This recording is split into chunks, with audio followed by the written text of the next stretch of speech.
Okay, well, we'll go ahead and get started. I'm Rachelle Wilhite, the designated broker of Best Choice Realty, and I've got Nancy here with Movement Mortgage. She's got our Movement Mortgage Minute. Go ahead, Nancy, and then we'll get started. Thanks so much, Rochelle. Hello, everybody. Sorry, my camera's not on. I'm coming to you from the road. I just wanted to touch base. Had a very successful weekend with a couple different agents, and I don't know if you're seeing it, but it's busy out there. Now's a great time to revisit with your clients how to make their offer the best and the strongest. Lots of different ways to strategize on this. And I would love to help your clients, help you, put you in the best position to win those deals. So we're seeing multiple offers. And so we need to be on our game to see how we can best help you win the deal. So feel free to reach out to me anytime, even with just questions. Would love to chat with you. Awesome. Yeah, in the chat, we put Nancy's contact information. She does work all over the state and happy to take your phone calls and run point, even if you have a deal that might be going south with another lender. I know she's done some rescue loans and definitely rescued a few for me. So happy to have you on our team, Nancy. So thank you for that. Thanks so much. All right, tonight we're going to be talking about Earnest Money. Everything about Earnest Money. I've been getting phone calls left and right about Earnest Money disputes, Earnest Money situations, and also multiple offers, as Nancy talked about. So I've got Shannon here. We have a fun exercise we're going to do. So be prepared to chat in the window here in about 10-15 minutes. Those of you who have questions, maybe specifically about a certain deal you're writing up, or you have questions about Earnest Money in general, that's what we're here tonight to answer. So feel free to put a message in the chat or to contact us after if you're having some difficulty. But yeah, today I think I dealt with probably 4 or 5 different Earnest Money disputes and was successful in all of them. So certainly want to talk about some strategies tonight. Let's go to the next slide. The other thing that we've been dealing with here in the office recently is 2 audits. Shannon runs point on this, but we flew through the audits in both Idaho and in Washington because we also handle Earnest Money, in my opinion, the best you possibly can handle as far as making sure we're compliant with both the state of Washington and the state of Idaho. So in the state of Idaho, auditors are looking and they're reviewing our Earnest Money on what we call a firm ledger. And as you can see from the visual here, it's kind of fun, maybe if you're only in Washington, to see what Idaho is doing on the other side. But they require us to have this type of ledger with a lot of detail. And we keep track of who the seller is, who the buyer is, how much it is, what type of form it's coming in, what escrow company is holding that money, the status of the transaction, and the like. So it's quite a detailed review. And then the auditor then gets to come back and says, why is this one late? Or why is this one the way it is? And we get the pleasure, Shannon and I get the pleasure of going through and explaining to the auditor the situation. So happy to report we passed the Idaho audit, and Washington auditors do something similar, but they don't have that nice, pretty graph or nice, pretty ledger they do in Idaho. They look at the receipts.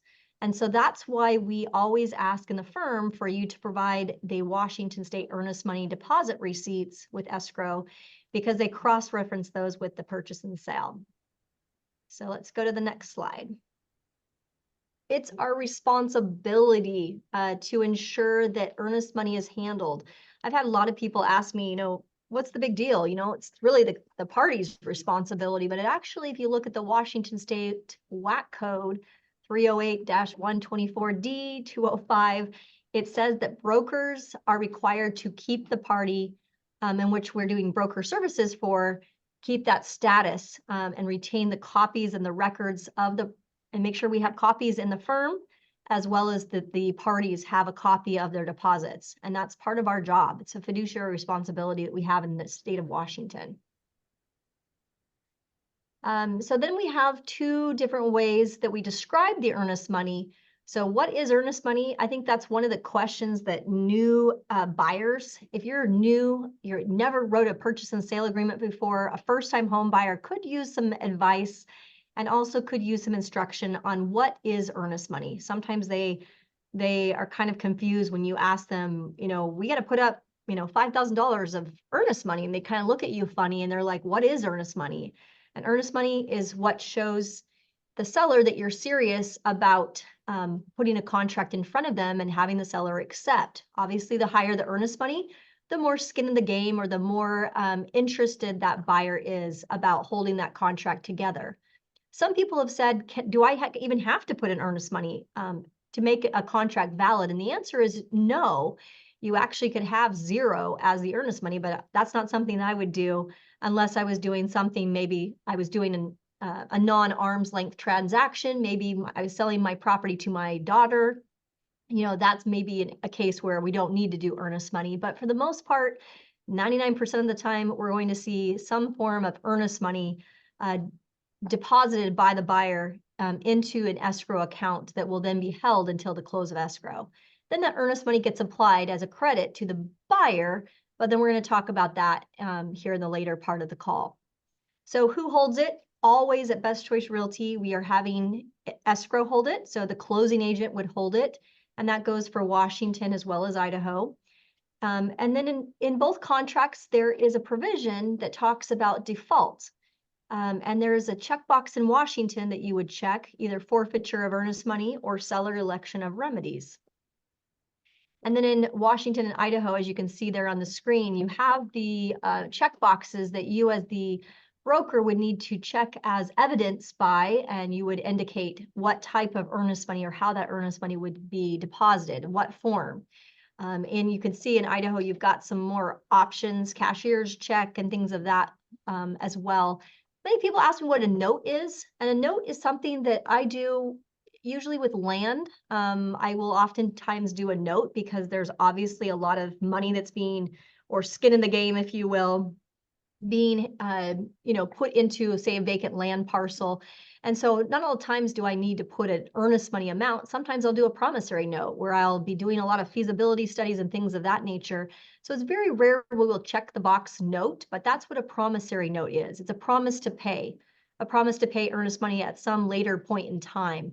And then it gets applied to the purchase and sale agreement as well.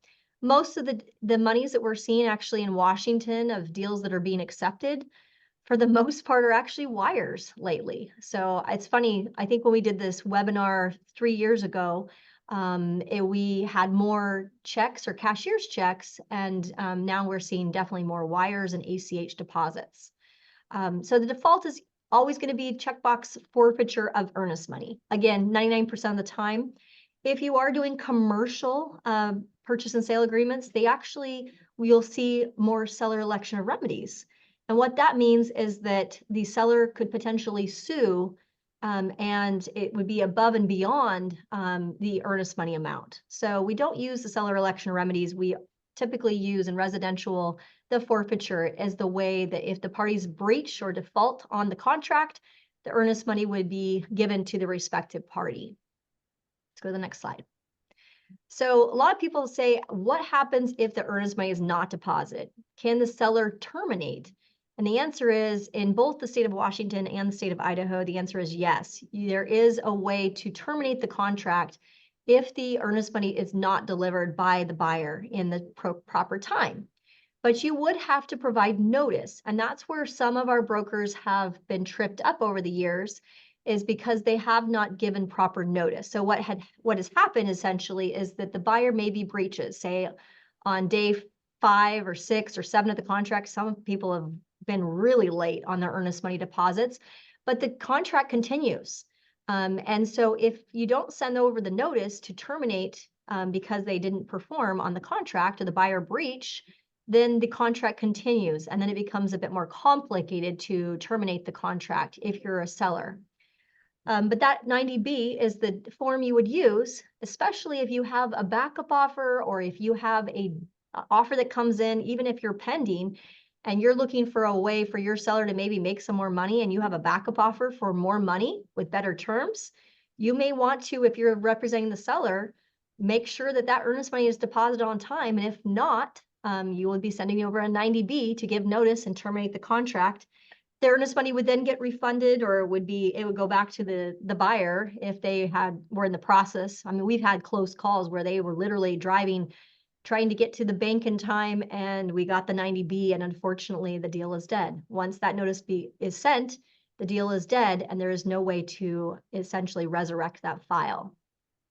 Okay, so an exercise, I told you we have a fun little exercise that we're going to do. So Shannon, do you want to go ahead and explain what the exercise is here? Yeah, so we've got a couple, it's kind of fun to see and also just kind of to test your own knowledge, really. But I have on the screen a calendar of the month of February, the one month we just had. And it's a good example because we usually get a lot of questions about, oh, when's it due? When is earnest money supposed to be deposited by? When does the inspection have to be done? It's usually around computation of time. So on the screen, so if you can't see it, I'm just going to tell you what you'll see. I've got the month of February. We have a contract date where we had it accepted, 9:15 p.m. You know, we were really scurrying at the last part of the day to get it accepted. It was on a Thursday on the 15th of February. And I want to see, you know, let's just kind of test our knowledge. What would earnest money, when would earnest money need to be deposited by if you had 3 days on your contract listed on the first page of the purchase and sale agreement, if it was on the 15th that you got acceptance? So let's just give it a minute. But we do have President's Day. Don't forget that. That is considered a holiday. And let's just kind of give it a minute, see what people say. We've got some confident people. If you're confident, throw it in the chat. You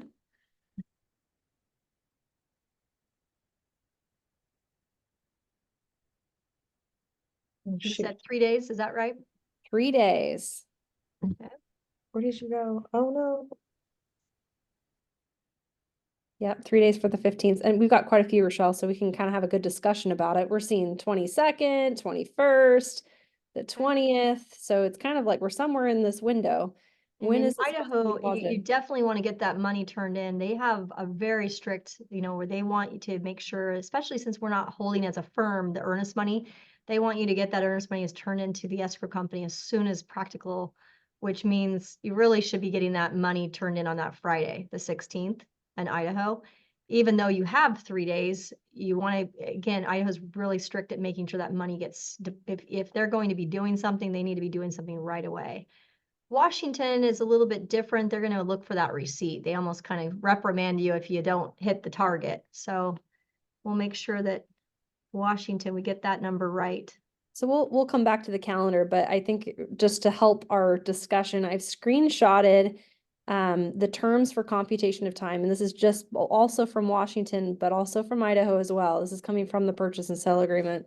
And so just as a reminder, so 9 p.m. is the cutoffs, but we can talk about that, how it relates to mutual acceptance. But any specified period of 5 days or less, except for any time period related to possession date, shall not include Saturdays, Sundays, or legal holidays. So if you've got 3 days for earnest money, you got mutual on a Thursday, you know, we're going business days. So not the Saturday, not the Sunday, not the holiday for President's Day on Monday. That's our day one is going to be the Friday. So if we kind of work our way backwards here, Rachelle, can you help everybody? Mm-hmm. So I yeah, don't Friday think would be, Friday's not the first day. Tuesday is because contract was after 9 p.m. that night on Thursday. in Idaho, that's correct. Yeah. In Washington, though, It's true in Washington. Washington is Friday. No, Day zero is, yeah, right. Day first- zero is Friday. mutual agreement is the 16th. So we've got 3 days, right? So the way that it reads, so we've got the following the day commencing the period shall expire at 9 p.m. So if we got agreement on 9:15 on Thursday, so that would mean day zero is on what day, Rachelle? Well, we got to go through the Washington state contract. John's right. You've got the day zero, it's 9:15 in the evening. Is that mutual acceptance? Is that the date? Yes. John? So Friday would be day zero. Correct. And then you've got in Idaho, same thing. Idaho is interesting because it's based off of business days as well, except it's 5 p.m. So if you have to turn in your money in Washington, it's 9 p.m. It's go back to the little calendar, yeah. So you technically have until the 22nd at 9 p.m. in Washington, 5 p.m. in Idaho. Is that what you guys came up with? We got quite the gambit, which is kind of fun. So it just kind of, you got to watch the times, watch the dates, be very careful. If you're any questioning it, call us. We can take a look at the contract. We can see when it was delivered, things like that. But this is one thing to really that people trip up on about. But with earnest money, really, at the end of the day, yes, if we're really down to the time and dates, we'll be like, yeah, it needs to be by the 21st. Really, the type of philosophy you should have around earnest money is as soon as possible. Yeah. The moment you get those signatures, you're initiating the wire, things like that. Because what ends up happening is we have scenarios, and we've got them here on the screen. Yeah, we're gonna go through them. Yeah, These these are the are typical situations where earnest money can become late. So, and we see these all the time. When buyer people thinks they can terminate because the deal, they basically got acceptance. This happened just last week. They thought they could terminate the deal by not depositing the earnest money. They got cold feet. So in this case, what happens?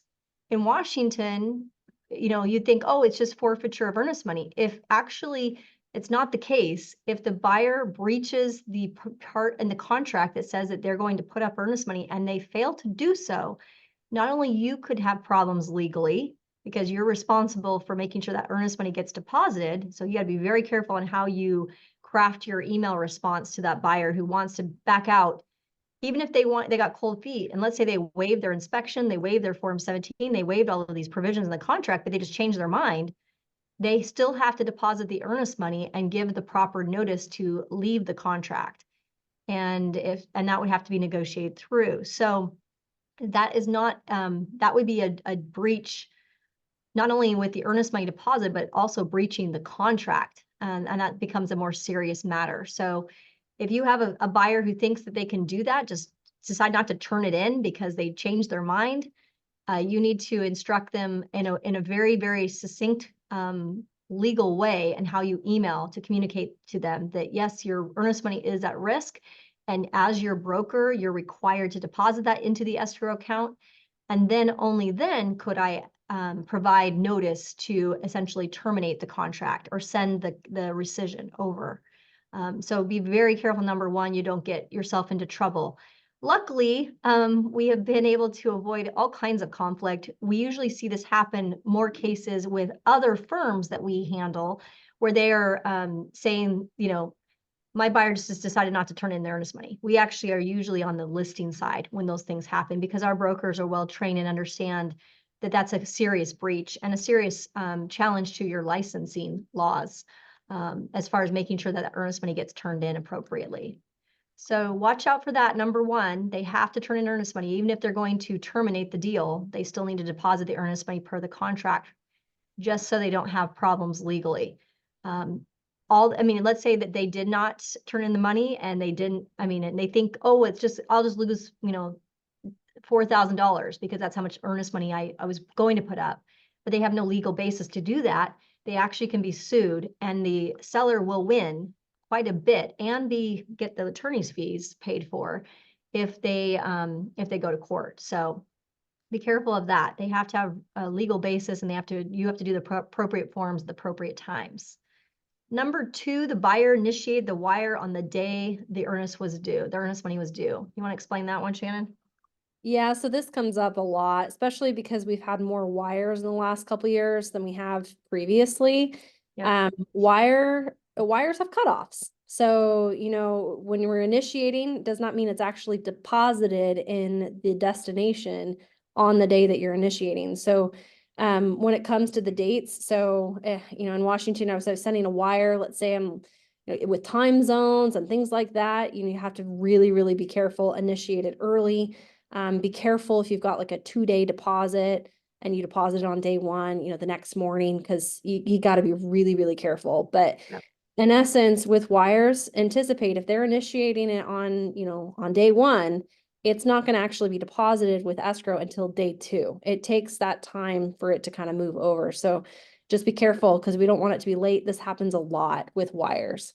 And each bank is a little different when they initiate, right? Some of them are noon cutoffs, some of them are 2 p.m., right, Shannon? I mean, we've Yep. seen different banks with different cutoffs for their wire when they Yep. initiate. So Yeah, and it looks like Carrie, yeah, it's different banks, different cutoffs. So, you know, you'll find 2 p.m., you'll find noon, you'll find 11 a.m. I mean, all sorts of different weird things. So just watch that, make sure it's initiated on time for it to be deposited by the delivery date. Yep. And then number 3, buyers went to their bank to initiate the wire or get a cashier's check, but the bank was closed. And then they had to wait another day. So in circumstances where there's some waiting or there's discrepancy from the contract, and this goes for Washington or Idaho, we are needing to get something in the file in writing that allows the parties to move forward. Otherwise, what could potentially happen is that the seller could serve you notice and then you don't have a deal. And the deal, you don't get anything at that point. You don't get the deal. If you put up earnest money, you put up inspection money, you're going to run the risk that you're going to have a dead deal. So if you do have to make some sort of change or provide an extension, make sure that the buyer and the seller extend that period of time on the contract. We did have one of the auditors, and I can't remember which state it was, Shannon, probably it was both. We've done so many audits recently, but they basically wanted something in the file, and we had to contact the agent to then provide us with the reason or the basis. And this was after close of escrow. We had to go back in time and find out from the parties what caused that delay and were the parties okay with it. We wanted something in writing, and that's what the auditor was looking for. Yeah, I think that's really the trend with the audits that we've had in the last year, especially around earnest money. It's just, if you ever anticipate that it's going to be delayed or gosh darn it, they missed the cutoff, they missed the 2 p.m. It's gonna, something like that ever comes up. It's important to have a good line of communication with the agent on the other side, because we don't want text either, Shannon. Yeah, right? no, yeah, don't do text. Text. Just an email would be sufficient in both cases, in both Washington and Idaho. But I mean, if you really are nervous about it, I mean, put it in the contract, do an addendum and make sure that the parties are okay, that the earnest money was delivered on such and such a date to whatever escrow company. And Yeah, then and we've got a nice paper listing trail. agents will appreciate that. I mean, if you basically say, hey, by the way, we missed the cutoff or the bank got closed, but here we go, the buyer was able to sign the extension. We just need one more day, and if you're proactive in that way, it'll come across a little bit better. Obviously, you're hoping that that seller will accept that type of addendum in that situation, but it will come across better if you're prepared in that way. Great. I'll just do number 4, Rachelle. Yeah, so we don't get number 4 as much. Buyer gets a FedEx label from escrow and sends the money that way. I'd say, post-COVID, we don't have as many situations like this, but it is worth a mention because it was an issue back in the day. And some of you may remember this, but by and far, it's another reminder, just making sure earnest money gets deposited on time. FedEx labels would be like escrow sent it to the buyer's office where they work, and they slipped a little check in the FedEx label, and then it got sent in the mail back to escrow that way. Again, it doesn't happen that way as much. Most people will just do the wire if they're wanting to be hands off in that situation. And then the last one was they didn't have their checkbook with them. We do still see people writing checks out, and that's still okay. But when you're doing that and you're dealing with earnest money non-refundable, which we're going to talk about here in a minute, the checks don't clear the Federal Reserve. You still have the waiting period. So you're going to have to make sure that it's either a wire or cashier's check if you're going to do a non-refundable, and convert that earnest money into a non-refundable deposit. So if you've got a buyer and they're up against a multiple offer, you're going to want to make sure that you have the discussion with them about the form or the type of earnest money or how you're going to put that into escrow. Yeah, and I think it's worth mentioning too, if you are in multiple situation, maybe having that conversation with your buyer, should we wire or should we do a cashier's check or should we do a check? Like this time is of the essence, and it's going to look a little bit stronger to wire or maybe have it that versus the other scenario. So. Right. Okay, this is what I wanted to get to tonight. So we have just enough time to cover the last segment, which is I do not want to see, and this goes for Washington and Idaho contracts. I'm seeing a lot of this, which is like the little do not do. See on the right-hand side there? I've got like a little X, and it almost needs to be like struck out. And so you guys don't do that. but I'm seeing a lot of contracts coming over. And I know you're trying to win, and everybody gets mutual acceptance and everybody gets the contract and everybody's excited. And what they usually state on the contract, if buyer agrees to make the earnest money of $50,000 non-refundable. I've seen even just that with a period, and that is a no-go. That will need to be addressed, because that could mean it's non-refundable. Does that mean that it's applicable to the purchase price? Or who gets it? And how does that work? So it's not defined, and that is not the proper way to write it. So we have asked our attorney to go ahead and provide us with an addendum. So in the Washington State transaction desk that we use for our multiple listing service, we have an actual Form 34 that's loaded in the buy side transactions. And so it's funny because Shannon and I, as we were preparing tonight, we're like, we don't have this in the seller side. No wonder so many of you listing agents are asking for this agreement, because you're sometimes countering, or you're wanting to do an extension and make the earnest money non-refundable. You're doing some very, very good professional experienced behavior, and you're asking for this language, and this language is right here on the right-hand side. This is the language you would use at any point in the contract. You're wanting to essentially turn the earnest money into a non-refundable deposit applicable to the purchase price. It says that right here in the addendum. And it's instructing the escrow company, who is the holder of the earnest money, to release it to the seller without further authorization from the buyer, and then it turns into a non-refundable deposit. So it converts. It's a converted amount of money. And it also talks about if the transaction fails to close for any reason other than the termination by the seller. So what happens if the seller decides they can't, they had some sort of judgment that ends up landing on their title report, and they cannot provide title, they would have to obviously give that money back. There has been some lawsuits, not in our firm, but in other competitors' firms, where they actually have gone to court over these earnest money non-refundable clauses. So if any point in time, you need to write this earnest money non-refundable language, this is the language that we would approve. And this is what you would want to also include in the Idaho addendum as well. So if you're Washington or Idaho, it does not matter. It would be an addendum. And this would be the type of language you'd want to write if you were changing that earnest money into a non-refundable deposit. I don't know about you, but in a multiple offer situation, if I'm looking at 5 different contracts and trying to make a decision as a seller, and I've got, one that's outstanding, they've waived the inspection, they've waived the financing, it's paying over the asking price, and then you've got no appraisal contingency, and you have a non-refundable earnest money deposit, just in case the buyer gets cold feet. Shoot, that's probably your best offer right then and there. And it might even be better than somebody's willing to pay $5,000 more, and there's a chance they might walk away from the sale and use a provision in the contract. With the earnest money non-refundable, it really says, and it has different points. You have 3 different options in Washington.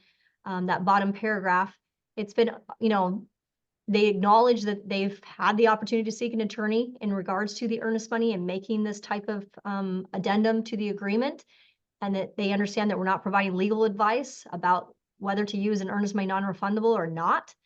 And they're basically deciding that they want to move forward with this strategy, and therefore instructing escrow to release this to the sellers as a way to get that seller to go with their offer.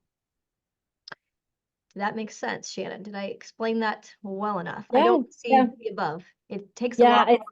It's kind of like a good, so really the big takeaway for you guys is just don't be putting on the 22D other to say buy, earnest money be non-refundable. It's a beefy section of legal language when you're doing earnest money non-refundable in that way. So you can grab it from transaction desk if you've got it there. If you can't find it, you're having trouble, you're like, I need some help, I need the language, it comes up later, just let us know, we can help you with it. But making sure it's done properly is really important. I mean, in Idaho, you'd probably use, line number 6 through number 10, and then also jump into earnest money to become non-refundable, put at what point it becomes non-refundable, and then you would use that last paragraph from line 24 to line 30. And so it would take up a big chunk of your addendum or your counteroffer, but it certainly has been approved by the Idaho and by the Washington attorneys that we work with. Okay. Any questions? We'll go ahead and open it up for any questions that you guys have about earnest money.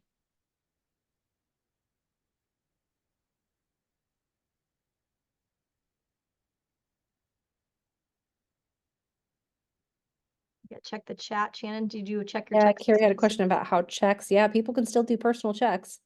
Yep. That's still possible. Um,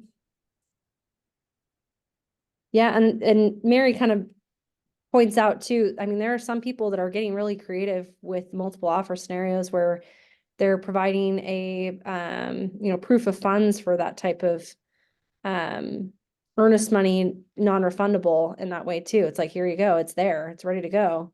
Yeah, I'm So- seeing that, like where they have the proof of funds for the amount of Yeah. the down payment as well as the earnest money amount. It's pretty, when you're talking about competition and you've got 5, 6 offers, I mean, I heard somebody had 20 offers. And I've heard about new construction actually having multiple offers on up in Edmonds, for example. So, I mean, we're, again, you're looking at any kind of aspect you have to make that offer more attractive. One suggestion would be to look at your earnest money, and maybe it's not healthy enough. Maybe you need to up that. Maybe your buyer was only doing 1%, for example, and maybe they need to up it to 3 to 4, maybe even 5% of the purchase price in the form of an earnest money check that then becomes non-refundable. I mean, you might want to consider just increasing that amount to be able to win some of these offers.